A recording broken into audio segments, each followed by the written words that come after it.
What's going on, guys? John Hasselbauer here, golf writer for thelines.com. It is finally Masters Week. It is a busy week of content. But thank you for joining me in from the tips. This is my favorite week of the year. I think everybody would agree. Any fan of golf can look forward to the Masters Week at Augusta National. No shortage of storylines this year with the live players joining into the mix, and the weather is going to be a significant factor, and there's been adjustments to the tee boxes. So what used to be the same old tournament year over year, a tight field and difficult to even pull out significant changes of storylines is now anything but. We've seen live logos on the turf already. We've seen some passive aggressiveness in the press conferences. Some contrasting opinions of whether there's animosity between the players or not. But we're all going to see it play out on Thursday. And before we get to that, I'm here to walk you through any betting strategy. I think there's probably a lot of new people here who don't join every single week, who don't care as much about the Valero Texas Open. That's totally fine. If you are new, welcome. Make sure you hit the subscribe button on the Lines YouTube channel, so you're not just getting these videos, but any active sport. We just had March Madness finish up yesterday. Great win for UConn. I know Eli was all over that from the beginning of the tournament to the end, so you can expect that level of analysis and expertise from everybody at the Lions. It's Masters Week now, so this is our sort of time to shine, and then after this we'll get into NBA playoffs and off-season stuff and all that. So the grind never stops at the Lines, but I'm happy to say that it is now Masters Week. This is usually the point in time where I would say let's look back at Valero, but I don't really care about Valero.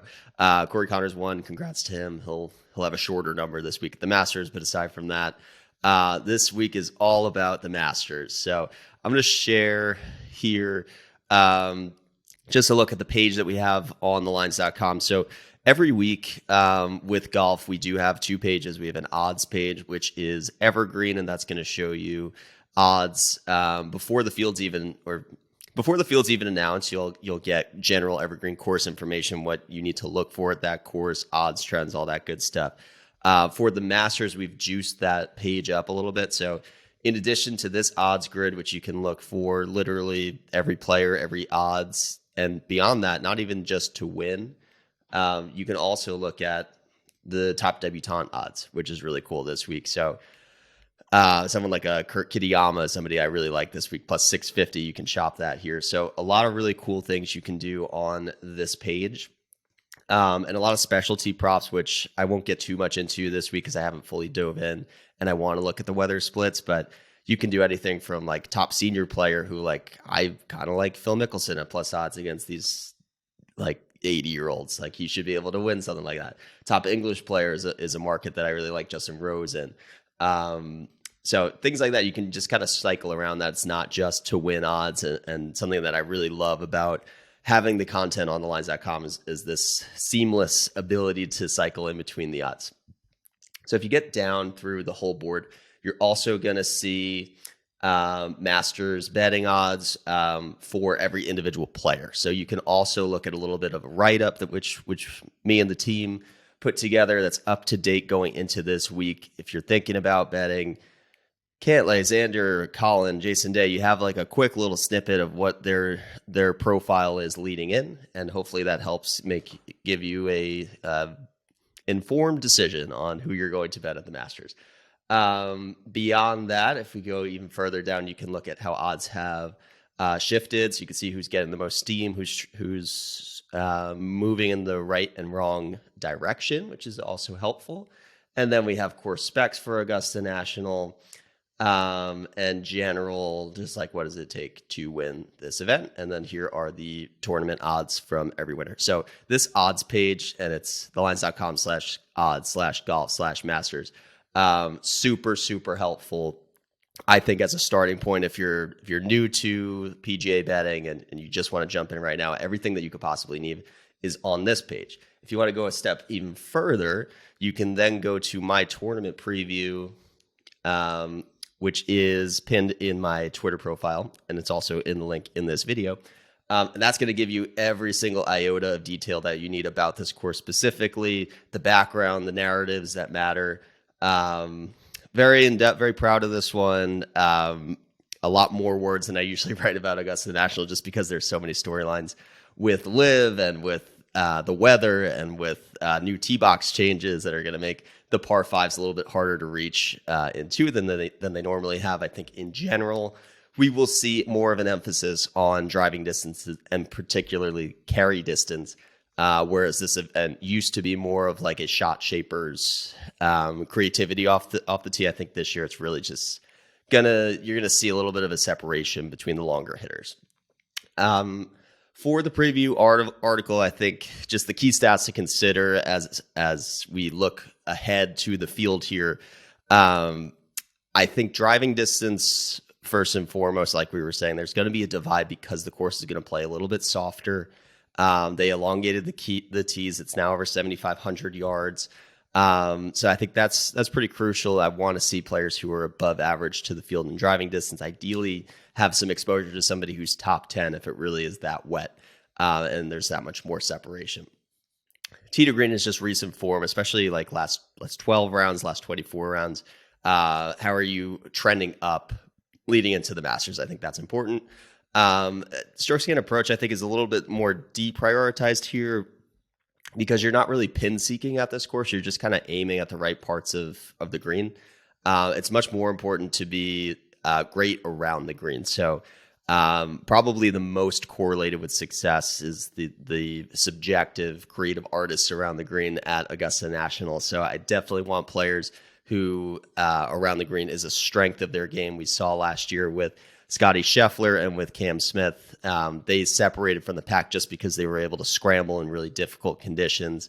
And it was really just those two standing by the end. I know Rory made a late charge, but he did so by really stepping up with his short game, chipping in, holding out from bunkers and whatnot. So short game paramount this week. And then going hand in hand with driving distance, these long par fours, I think it's 10 or 11 of the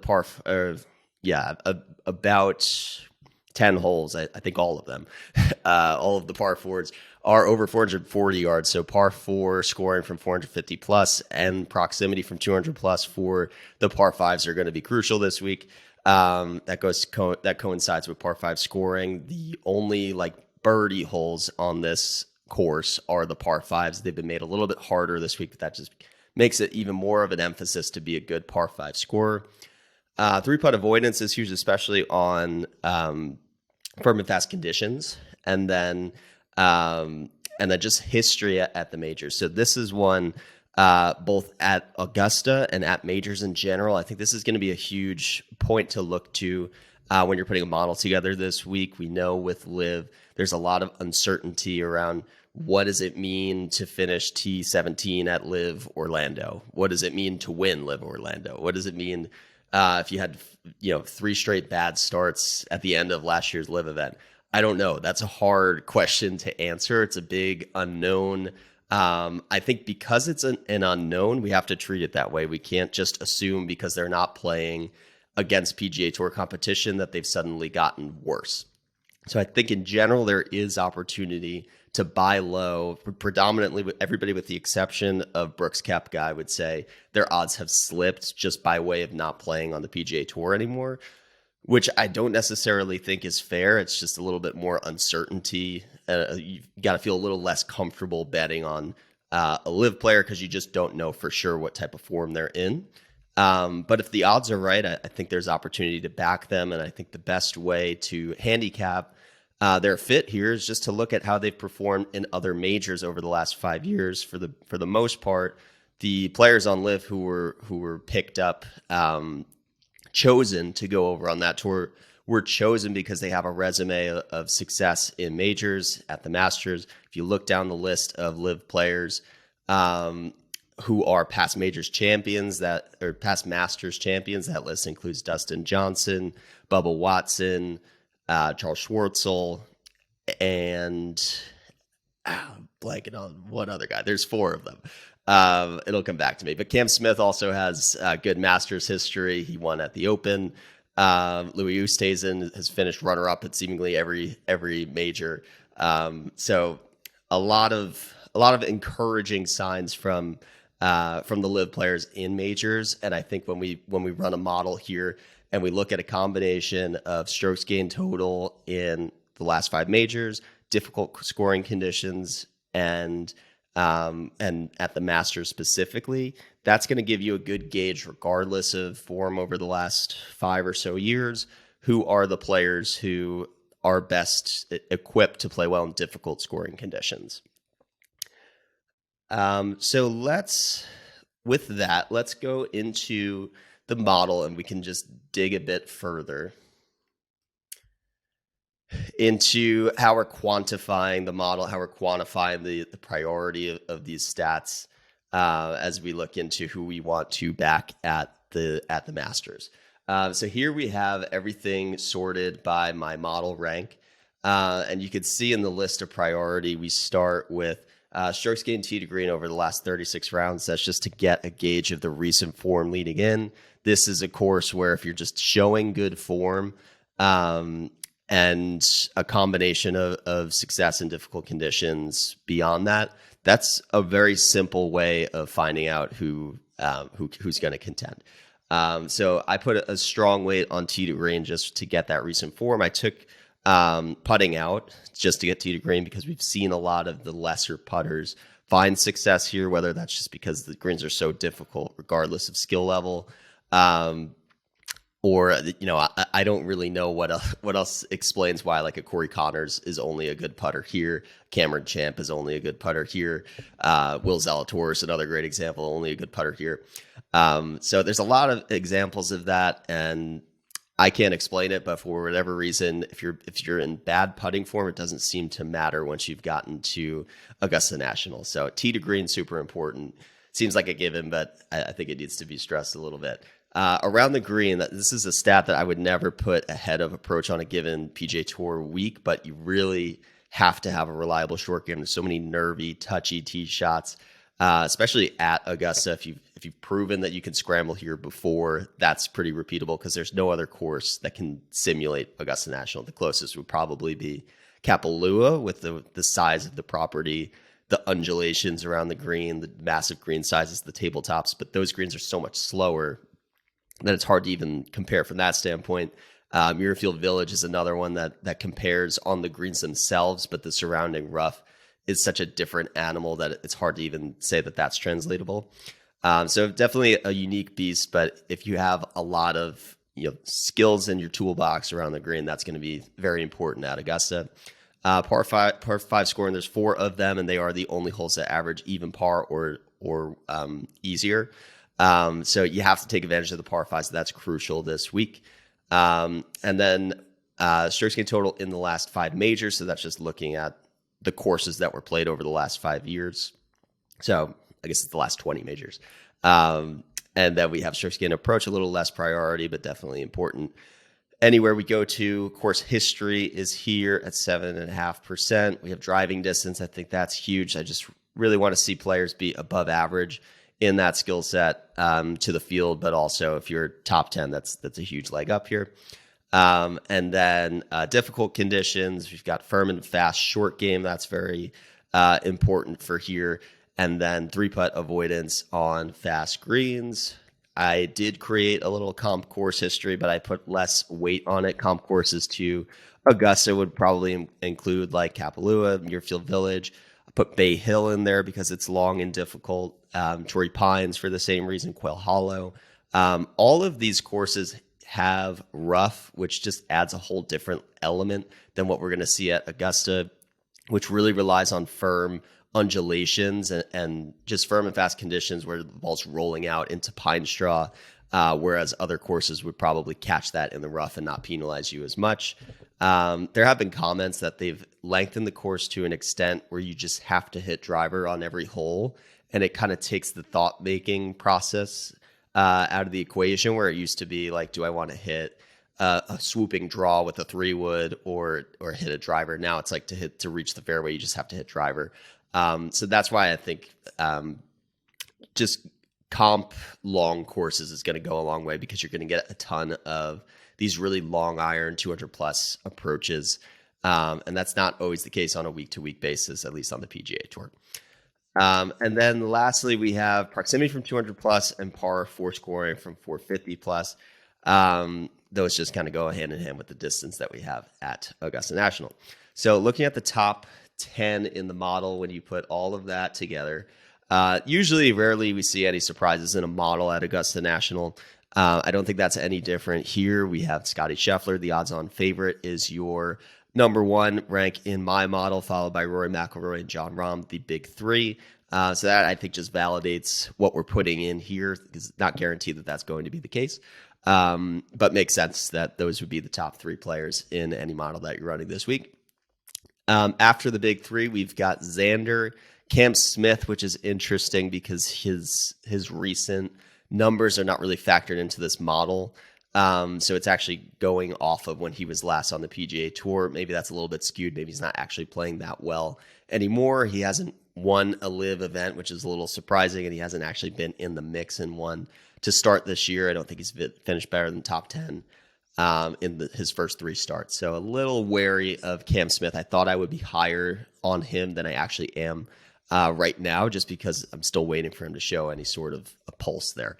After him, we've got Patrick Cantlay at number 6, Jason Day, Tony Finau, Jordan Spieth, and Justin Thomas. I think Spieth and Thomas are two guys I'm going to be fading this year. They're priced up based off the course history, which is always important, but I just don't really see this being the year that they close the door. I know Jordan Spieth is essentially the consensus fourth favorite after the big three. I don't really agree with that.